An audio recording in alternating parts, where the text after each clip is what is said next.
tell me, define autism for me? Autism is a problem which is triggered by difficulties in processing.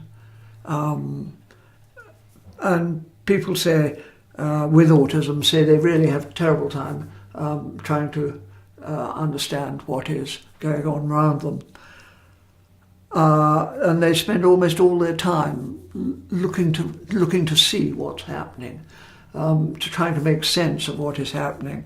And they'll say things like, I'm running all the time trying to keep up with what's happening. They can't process fast enough.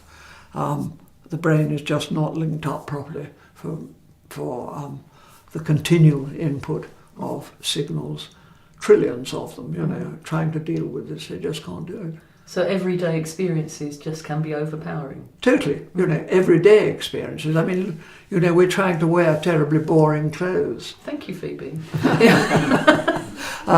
Because we don't want to add to the amount they have to process. We want to keep it down. So even things, and we're going to talk about this in more detail, I'm sure, but even things like facial expression and the way light is catching your hair, etc., could be totally overpowering. Or one's glasses, which is a bit of a problem for some of us. The outcome of all this is, that we who don't have autism and people who do have autism have a very, very different experience of the world.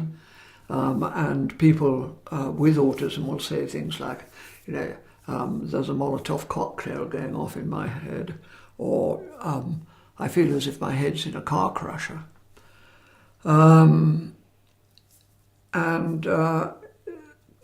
This just must generate so much anxiety. And the anxiety is there all the time. It's not that they get anxious necessarily. Well, they do get anxious. Yeah. The anxiety is there all the time. It's like they're walking along the edge of a cliff all the time because they're afraid of, and what they're afraid of is falling over the edge, which is when they start to have these explosions, meltdowns or whatever. So it's the anticipation of anxiety as much as the anxiety itself. Exactly, it's the anticipation as much as the actual.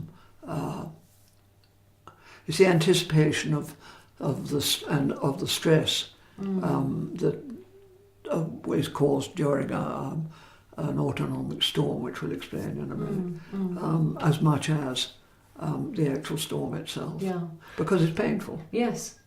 So people can experience this anxiety, it's real pain.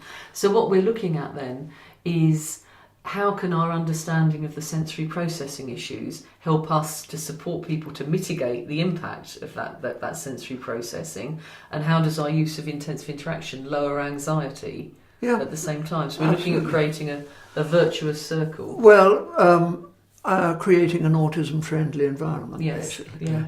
But for that, we have to look at not just how we can communicate them, but what are the past traumas? What are the sensory issues?